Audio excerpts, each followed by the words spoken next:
የኮካ ኮላ ነገር በእጅጉ አስደንጋጭ ሆኗል። ኮካ የዓለም ሕዝቦችን መያዣ ጠርሙሱ ላይ የፈለጋችሁትን ማጻፍ ትችላላችሁ አለ። ሰዎችም በየፊናቸው እንደየእምነታቸው ኢየሱስ ጌታ ነው፣ እግዚአብሔር ጌታ ነው፣ አላህ ጌታ ነው ብለው ጻፉ። ኮካ ታዲያ እነዚህን ነገሮች ማጻፍ አይቻልም ሲል አስደንጋጭ ምላሽን ሰጠ።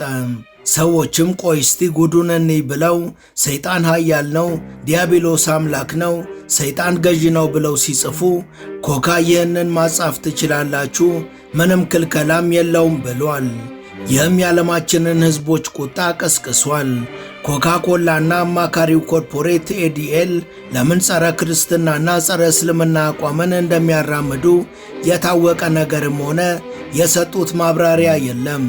በተለይ ደግሞ ካምፓኒው ዓለም አቀፍ የሆነና ለዓለም ገበያ እየቀረበ ሆኖ ሳለ የእስራኤልን ፍላጎትና ጽዮናዊነትን ብቻ እያስጠበቀ የሌሎችን ማግለሉ እውን ኮካ ምነካው አስብሏል። ይህ ጉዳይ በአሁኑ ሰዓት በመላው ዓለም መነጋገሪያ ሲሆን በተለይ ደግሞ ጸረ ክርስትናና ጸረ እስልምና ዘመቻዎች በኮካ ኮላ ካምፓኒ ብቻ ሳይሆን በዓለም ታላላቅ ሚዲያዎችና በግዙፍ ተቋማትም መንጸባረቁ የሰሞኑን ጉርምርምታ አባብሶታል። ለመሆኑ የተፈጠረው ነገር ምንድን ነው? According to the demonstration, the devil is king appeared on the can without a problem. Satan is good was also accepted. But when he entered Jesus is king, the system rejected it. ሰላም ጤና ይስጥልን ቤተሰቦቻችን፣ ኮካ ኮላ ሰሞኑን ስላደረገው አስደንጋጭ ነገር እናስቃኛችኋለን። አብራችሁን ቆዩ።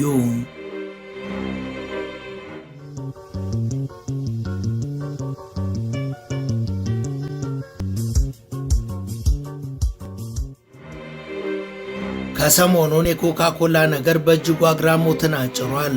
የዓለም ሕዝቦች መነጋገሪያ ርዕስም ሆኗል። በርካታ ውግዘትና ተቃውሞንም እያስተናገደ ነው። ኮካ ከእስራኤል ጎን ቆማለሁ የሚለውን ሐረግ በመጠቀም ኮካ መያዣ ጣሳው ላይ ደንበኞች መጻፍ እንደሚችሉ የገለጸ ሲሆን ነፃነት ለፍልስጤም የሚለውን ሐረግ ግን በጣሳው ላይ መጻፍ አይቻልም ብሏል። ጣሳው ላይ ነፃነት ለፍልስጤም ብለው ጽፈው ሲያዙ አይሆንም፣ አዝናለሁ፣ ይህንን ማድረግ አንችልም የሚል መልስን ከድርጅቱ ያገኛሉ። ኮካ ኮላ ደንበኞች ስማቸውን ወይም የሚፈልጉትን አጭር ሐረግ ጣሳው ላይ እንዲታተምላቸው በሚፈቅደው የቅንብር ባህሪው ምክንያት የተወሰኑ ሐረጎች ተፈቅደው ሌሎቹ በመከልከላቸው ባለፉት ጥቂት ቀናት ከፍተኛ ውዝግብ ተነስቷል። በእርግጥ ይህ የሐሰት ወሬ ቢሆን ደስ ይለን ነበር። ነገር ግን በሚያሳፍር ሁኔታ ኮካ ያደረገው ነገር አሳፋሪና ደንበኞቹን መናቁን በግልጽ የሚያሳይ ነው። በርካቶች የማሴራ ነው በማለት ሞግተው የነበረ ቢሆንም ነገሩ ግን እውነትና በርካቶችም በተግባር ሞክረው ያረጋገጡት ነው።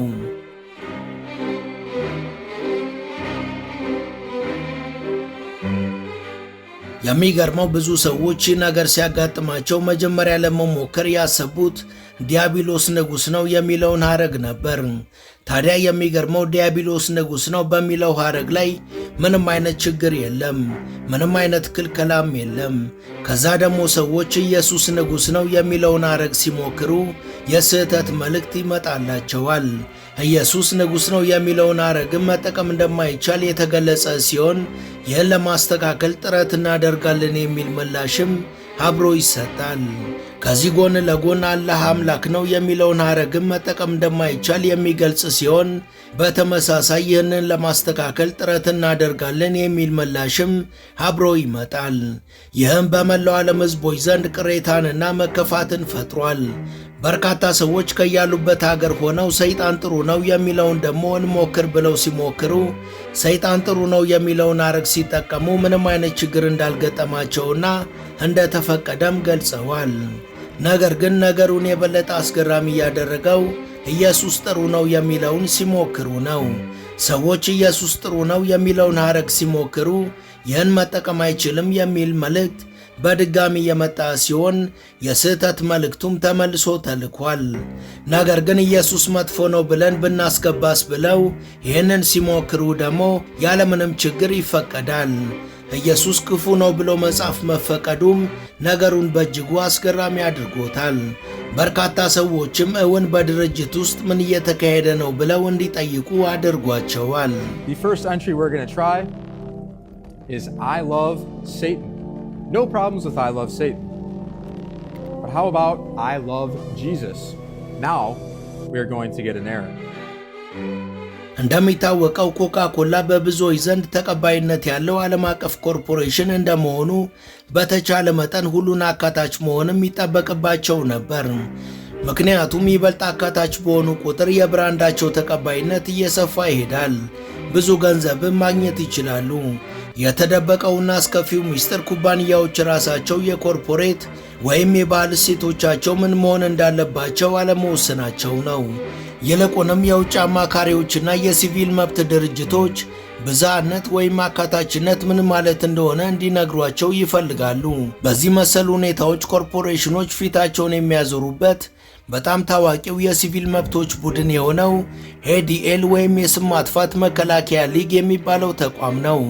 የአሜሪካን የኮርፖሬት ባህላዊ ትረካን በመቅረጹ ረገድ የጎላ ተጽዕኖ ያለው ተቋም ነው።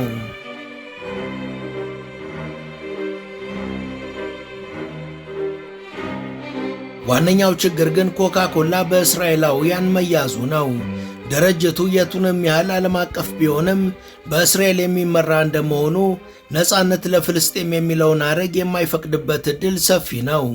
ነገር ግን በበርካቶች ዘንድ ጥያቄን የፈጠረው ኢየሱስ ክርስቶስ ወይም እግዚአብሔር አልያም አላህ የሚለውን ታዲያ ለምን በጣሳው ላይ እንዳይጻፍ አረገ የሚለው ነው። የምርቱ ተጠቃሚዎች እስራኤላውያን ብቻ ቢሆኑ አካሄዳቸው ጥያቄዎችን አያስነሳም ነበር። ነገር ግን በመላው ዓለም የሚገኙ ሰዎች ምርቱን እየተጠቀሙ የእስራኤላውያንን የፖለቲካና የሃይማኖት ቫልዩዎችን ብቻ ማክበሩና የሌሎችን ሃይማኖትም ሆነ ፖለቲካዊ እሴት ለማክበር ፈቃደኛ ካለመሆኑ አልፎ ከክብረ ነክ ጋር የሚመሳሰል መሆኑ ድርጅቱ ላይ ከፍተኛ ጥያቄን አስነስቷል። በተለይ ደግሞ ከምንም በላይ ሰይጣን ጥሩ ነው የሚለው ሐረግ በጣሳው ላይ እንዲጻፍና እንዲታተም ፈቅዶ ኢየሱስ ጥሩ ነው ወይም እግዚአብሔር ጥሩ ነው የሚለውን ግን ለመፍቀድ አለመፈለጉ በርካታ ተቃውሞን አስነስቷል። እንዴት ይህ ሊሆን ይችላል የሚለውም የበርካቶች ጥያቄ ነው።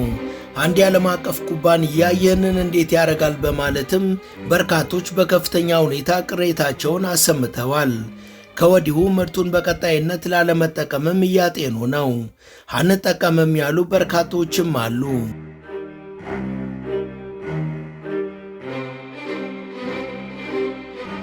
ታዋቂው የሲቪል መብቶች ተቋም ኤዲኤል የአሜሪካ ባህሎችን፣ ዘሮችን፣ ሃይማኖቶችንና የብሔረሰቦችን ደማቅ ውህደት ለማስጠበቅ የሚጥር ተቋም ነው ይባላል።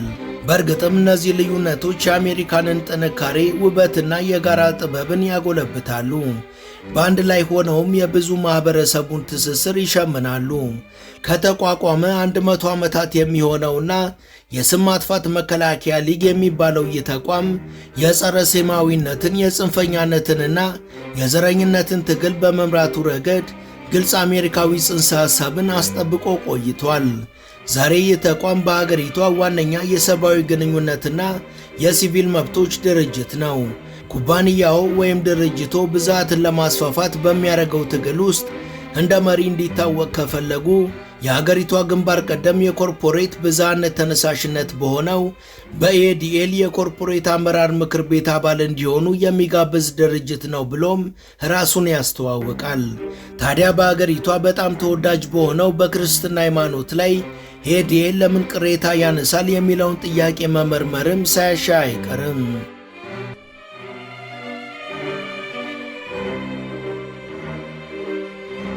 እንደ ተቋሙ ድረገጽ ገለጻ የክርስቲያን ማንነት ንቅናቄ ወይም ክርስቲያን አይደንቲቲ ሙቭመንት የጽንፈኝነት፣ የጸባጫሪነትና የጸረ ሴማዊነት መገለጫ እንደሆነ በግልጽ ይናገራሉ። እናም በዚህ ንቅናቄ ውስጥ የባህል ውዝግብ ማዕከል ሆኖ ከቆዩ ሐረጎች ውስጥ አንዱ ክርስቶስ ንጉሥ ነው የሚለው ነው። ይሄ ደግሞ በታይምስ ኦፍ እስራኤል ጋዜጣና ዌብሳይት ላይም የሰፈረ ነው። የአሜሪካ ቀኝ ክንፎች በጸረ ሰማያዊነት ዙሪያ ያላቸው መከፋፈል ክርስቶስ ንጉሥ ነው የሚለውን ሐረግ የባህል ጦርነት ማዕከል እንዳደረገው ይናገራሉ። ሐረጉ በከፍተኛ ቀኝ ክንፍ አንቀሳቃሾች ዘንድ አይሁዶችን ኢላማ ያደረገ የጥል መገለጫ ሆኖ በስፋት ጥቅም ላይ እየዋለ መጥቷል። ከዚህ አንጻር ኤዲኤልም ከእንግዲህ ክርስቶስ ንጉሥ ነው ማለት አይቻልም ብሏል። ይህ ደግሞ ብዙ የሚናገረው ነገር አለ።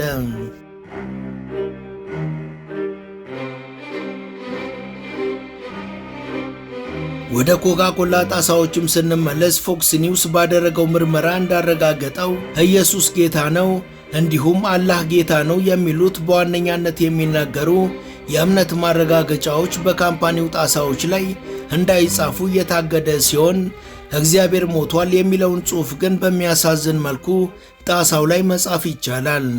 የጸረ ሃይማኖት ኩራት ወይም የኤቲስቶች ኩራትና እንደነዚህን መሰል ያሉ ጸረ መለኮታዊ የሆኑ ሐረጎች ግን በጣሳው ላይ እንዲጻፉ በደንብ ተፈቅደዋል። ከዛ ባሻገር እንደ ሻሎምና ቡድሃ ይባርክ ያሉ ሃይማኖታዊ ሰላምታዎችም ተፈቅደዋል። እና እውን ይሄ አስገራሚ አይደለምን ሲሉ በርካቶችም እየጠየቁ ነው። የተወሰኑ ሃይማኖታዊ ሰላምታዎችን ፈቅዶ ሌሎቹን ደግሞ መከልከሉ ብዙም ደንበኞቹን ያማከለና ዓለም አቀፍነቱን ከግምት ውስጥ የከተተ አይደለም ተብሏል።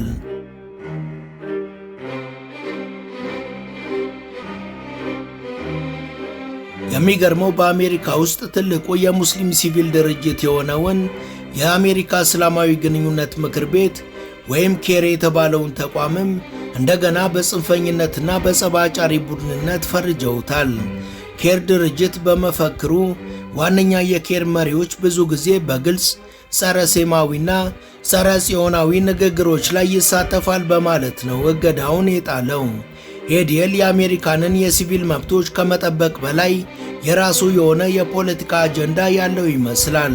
ሌላው የፖለቲካ ልዩነት የታየው ደግሞ ፎክስ ኒውስ ዲጂታል ላይ ከእስራኤል ጎን እንቁም የሚለውን መፈክር ሲፈቅድ ነፃነት ለፍልስጤም የሚለውን ደግሞ ማገዱ የበለጠ ነገሮችን አስገራሚ አድርጓል። ሌላው መጠቀስ ያለበት በኮካ ጣሳ ላይ ፒዲኤፍ ፕራይድ ወይም ደግሞ የፒዲኤፍ ኩራት የሚለውን ሐረግ ብትጠቀሙ ጠርሙሱ ላይ እንደ ልብ መጻፍ ይቻላል። ከዚህ ጎን ለጎን ሳታኒክ ፕራይድ ወይም የሰይጣናዊ ኩራት የሚለውን ሐረግም በጣሳው ላይ ቢጽፉ ተቀባይነትን ያገኛሉ። መሰል ጽሑፎችም ምንም አልተከለከሉም። ሌላው አስገራሚው ደግሞ ብላክ ፕራይድ ወይም የጥቁሮች ኩራት የሚለውን ሐረግ ብታስገቡም ጽሑፋችሁን ሳይቀበል ውድቅ ያደርገዋል። ምክንያቱ ግን እስካሁን አልተጠቀሰም።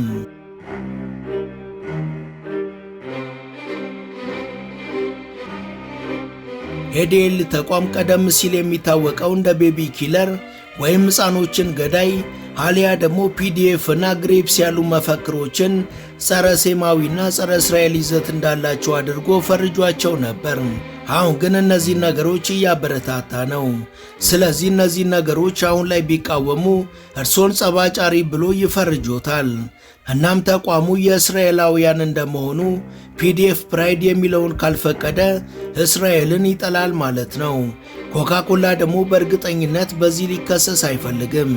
ታሪክንም ስናይ ሚያዝያ 8 ቀን 1966 ኒውዮርክ ታይምስ ባወጣው ዘገባ ላይ የኮካ ኮላ ኤክስፖርት ኮርፖሬሽን የእስራኤልን ፍራንቻይዝ የንግድ ፍቃድ ማገዱን ገልጾ ነበር።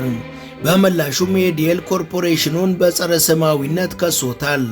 ከ8 ቀናት በኋላ ደግሞ ሚያዝያ 16 ቀን 1966 ኮካ ኮላ አብርሃም ፌንበርግ ለተባለ የኒውዮርክ የባንክ ባለሙያ በእስራኤል ውስጥ የማቦትሊንግ የመጠጥ ማሸጊያ ፋብሪካ ፍራንቻይዝ እየሰጠን ነው አለም።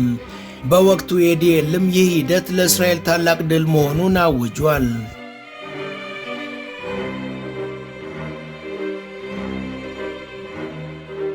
የዓለም ሕዝቦችን ሁሉ ትኩረት ወደ ሳበው ወደ ሰሞኑን ጉዳይ ስንመጣ ኮካ ኮላ ካሳለፍነው ቅዳሜ ጀምሮ በድንገት የተበጁ ጣሳዎች አልቀውብኛል ብሏል።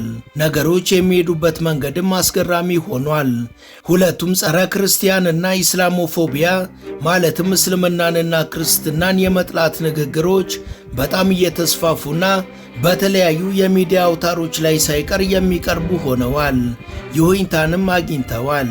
የጸረ ክርስቲያን ጥላቻው ይበልጥ በሊበራሎችና በከፍተኛ ግራ ዘመሞች ላይ የሚንጸባረቅ ሲሆን የጸረ ሙስሊም ጥላቻው ደግሞ ይበልጥ በአማካሪዎች በኮንሰርቫቲቮችና በከፍተኛ ቀኝ ዘመም ቡድኖች ላይ ይንጸባረቃል።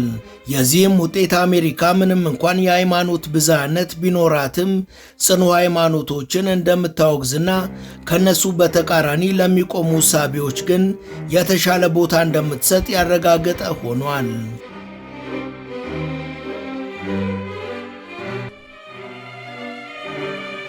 ወደ ቻናላችን ቤተሰቦች ሰሞኑን በርካቶችን እያነጋገረ ስላለውና ከፍተኛ ውዝግብን ስለፈጠረው ስለ ኮካ-ኮላ ካምፓኒ ያስቃኘናችሁ የዛሬው መሰናዷችን ይህን ይመስል ነበር። እስከ ዝግጅታችን ፍጻሜ አብራችሁን ስለነበራችሁ ከልብ እናመሰግናለን። በቀጣይ ቢሰሩ የምትሏቸውን ርዕሰ ጉዳዮች በጠቁሙን ደስ ብሎን እንቀበላለን። ቻናላችንን ሰብስክራይብ፣ ላይክ እና ሼር በማድረግ ወዳጅነታችሁን ታጠናክሩ ዘንድ እየጋበዝን ለዛሬ በዚሁ ተሰናበትን። መልካም ጊዜ።